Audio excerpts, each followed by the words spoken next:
أعوذ بالله من الشيطان الرجيم بسم الله الرحمن الرحيم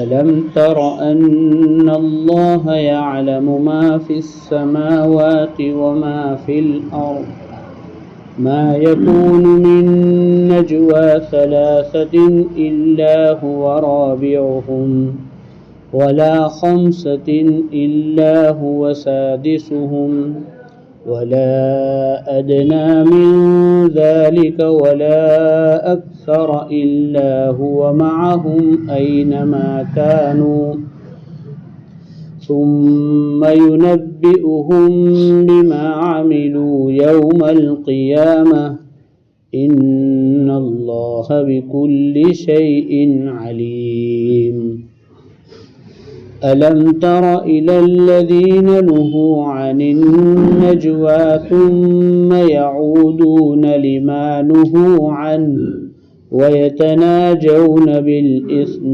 والعدوان ومعصية الرسول وإذا جاءوك حيوك بما لم يحيك به الله ويقولون في أنفسهم لولا يعذبنا الله بما نقول حسبهم جهنم يصلونها فبئس المصير۔ شروع اللہ کے نام سے جو بڑا مہربان نہایت ہی رحم والا ہے۔ 28ویں پارے کی پہلی سورت، دوسرا رکوع۔ ان جو دو آیتیں ابھی پڑھی گئی، اس میں خاص طور پر اللہ تعالیٰ کی صفت علم، یعنی اللہ تعالیٰ جاننے والا ہے، ہر چیز کو ہر حال میں ہر ایک کے بارے میں پوری طرح واقف ہے اللہ تعالیٰ، اس کو بیان کیا گیا ہے۔ فرمایا الم تر، کیا آپ کو معلوم نہیں، ان اللہ، کہ اللہ یعلم ما فی السماوات، آسمانوں میں جو کچھ بھی ہے، فرشتوں کی شکل میں ہو یا کسی اور شکل میں ہو، یعنی جاندار کی شکل میں ہو یا جان بغیر جان کے، نرجیو سجیو کیا بولتے ہیں اس کو، تو جو بھی ہے ہر چیز کو جانتا ہے۔ وما فی الارض، زمین میں جو ہے سب جانتا ہے۔ دنیا کی ٹیکنالوجی ابھی زمین میں بہت نیچے نہیں جا پائی ہے، ایک حد تک گئی ہے، وہاں جا کے رک گئی ہے۔ تو جہاں تک دنیا کی ٹیکنالوجی پہنچی ہے وہاں تک بھی اللہ جانتا ہے، اور اس کے نیچے تک جانتا ہے، کیا ہے، کیسے بنا ہے، کس کی کیا خاصیت ہے، سب جانتا ہے۔ ما یکون من نجوا، یہ تو اللہ تعالیٰ نے گویا ہیڈنگ کے طور پر بات کہی کہ اللہ کو سب معلوم ہے، کوئی چیز اس کے باہر نہیں۔ پھر خاص طور پہ فرمایا کہ 3 آدمی جہاں بیٹھ کر سرگوشی کرتے ہیں، راز کی باتیں کرتے ہیں، وہاں چوتھا اللہ ہوتا ہے۔ وہ 3 یہ سمجھتے ہیں کہ ہم جو پلان بنا رہے کسی کو نہیں معلوم، لیکن ان 3 کا چوتھا کون ہے؟ اللہ ہے۔ کیونکہ کم سے کم ایک آدمی اکیلا تو سرگوشی کرے گا نہیں، اکیلا کس سے باتیں کرے گا؟ تو 3 آدمی کم سے کم، تو چوتھا کون ہوگا؟ اللہ تعالی۔ آگے فرمایا وَلَا خَمْسَةٍ إِلَّا هُوَ سَادِسُ، 5 آدمی بیٹھ کے چپکے چپکے باتیں کر رہے، وہاں چھٹا کون؟ اللہ۔ وَلَا أَدْنَى مِن ذَلِكَ، اگر اس سے کم تعداد ہو تو بھی وہاں ایک اللہ، اس سے زیادہ ہو تو وہاں ایک اللہ، جتنی بھی تعداد ہو وہاں اللہ کی ذات موجود ہے. اور جہاں بیٹھے ہو، اینما کانو، کسی بھی جگہ ہو، روم سارے بند کر دیے ہو، ٹاور آتے ہو تو ساری ٹیکنالوجی بھی بند کر دی ہو جامر لگا کر کہ یہاں کر کوئی ٹیکنالوجی بھی نہیں پہنچ سکتی، کوئی کیمرہ بھی نہیں پہنچ سکتا، لیکن بہرحال اللہ کی ذات، اللہ کا علم وہاں پہنچا ہوا ہے. اللہ کے علم سے کوئی چیز باہر نہیں. عجیب بات ہے. ثم، دنیا میں انسان کو ایک مدت دی ہے، وہاں تک وہ اس طرح کرتا رہتا ہے. اللہ کہتے ہیں ثم ينبئهم بما عملوا یوم القیامہ، جس دن تم ہمارے پاس آؤ گے قیامت کے دن، تم نے جو کیا ہے سب ہم بتا دیں گے. گزشتہ ہفتے بھی عرض کیا تھا کہ دنیا کی ٹیکنالوجی جو ہے وہ ہمارا ڈیٹا رکھ سکتی ہے. گوگل اور فیس بک کا بتایا تھا گزشتہ ہفتے کہ سب ہوتا ہے ہمارا ڈیٹا جب سے اکاؤنٹ بنایا ہے، تو اللہ کیوں نہیں رکھ سکتا؟ اس لیے علماء فرماتے کہ جو سائنس ہے نا اسلام کا نوکر ہے. کیا ہے؟ بہت سارے مسئلے جو لوگوں کو کئی سالوں پہلے سمجھ میں نہیں آ رہے تھے، ٹیکنالوجی کی وجہ سے سمجھ میں آنے لگے. پہلے لوگ سوال کرتے تھے کہ بھئی قیامت میں انسان کا عمل تو نماز پڑھ کے چھٹی ہو گئی تو عمل کے جسم تھوڑا ہے کہ تولا جائے گا. تو آج دھوپ کو بھی تولتے ہیں لوگ، ٹھنڈی کو بھی تولتے ہیں، بیماری کو بھی تولتے ہیں، ٹیمپریچر کو بھی. تو یہ کوئی جسم تھوڑی ہے اس کا. تو اللہ نے آسان کر دیا کہ بھئی نام عمل، کہ بھئی ہم پنچایت میں دیکھتے چوپڑے کتنے لمبے لمبے، اسکول میں چلے جاؤ تو داخلہ وہ جی آر رجسٹر کتنا بڑا ہوتا ہے، تھک جاتے کسی کا نکالتے نکالتے. تو کہا انسان کے زندگی بھر کے اعمال کے کتنے چوپڑے ہوں گے. ابھی وہ واٹر لسٹ کے لیے راہل بھائی جو دھپا لے کر آئے تھے ایک علاقے کا، وہ کتنا جاڑا تھا، تاکہ ایک انسان کی زندگی کی ہر لمحے کی ساری چیزیں اگر لکھی ہوئی ہے تو کتنے رجسٹر ہوں گے. تو آج کل چپس نے مسئلہ حل ہو گیا. چھوٹی چھوٹی چپس میں کتنا کتنا ہوتا ہے، میموری میں کتنا کتنا ہوتا ہے. تو جب انسان کی ایک چھوٹی سی عقل اتنی اتنی چیزیں بنا سکتی ہے تو کائنات کا مالک میرا اور آپ کا ڈیٹا محفوظ کرنے کے لیے کیا نہیں کر سکتا ہے. اس لیے کہ اللہ کی قدرت کے ابھی تو اور ٹیکنالوجی جو آئے گی تو سب پتہ چل جائے گا، سب بالکل دودھ کا دودھ اور پانی کا پانی ہو جائے گا. لائٹ ڈیٹیکٹر ہوتا ہے کہ آدمی کو پتا بھی نہیں لیکن اس کا دل بولتا ہے جو کیا وہ تو ہوش میں بھی نہیں ہوتا ہے، لیکن مشین لگاتے تو بولتا ہے یہ ہوا ہے، یہ ہوا ہے. ہم کہتے ہیں نا ہاتھ پیر بولیں گے، دنیا میں بولتے ہو گئے. ثم ينبئهم بما عملوا ان اللہ بكل شيء علیم. انسان نے کیا ہے وہ معلوم ہے، اس کے علاوہ بھی سب معلوم اللہ تعالیٰ کو. یہ آیت خاص طور پہ اتری اس وقت جبکہ یہودی کیا کرتے تھے، چونکہ حضور صلی اللہ علیہ وسلم جب مکہ مدینہ میں آئے تو آپ نے ایک ایگریمنٹ کر لیا تھا وہاں جتنے بھی لوگ تھے سب کے ساتھ کہ ہم بھائی آپس میں محبت سے رہیں گے، کوئی کسی سے جھگڑے گا نہیں، باہر کا دشمن آئیں گے تو ہم اس کے ساتھ مل کر جھگڑیں گے وغیرہ وغیرہ ساری باتیں تھیں.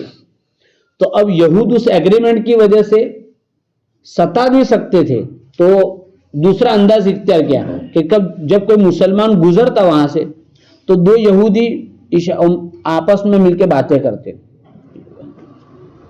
یعنی پریشان کرتے، ذہنی طور پر ٹارچر کرتے مسلمان کو اس طرح. تو اس کے بارے میں کہ تم کو جو کرنا ہے کر لو، ہم کو سب معلوم ہے.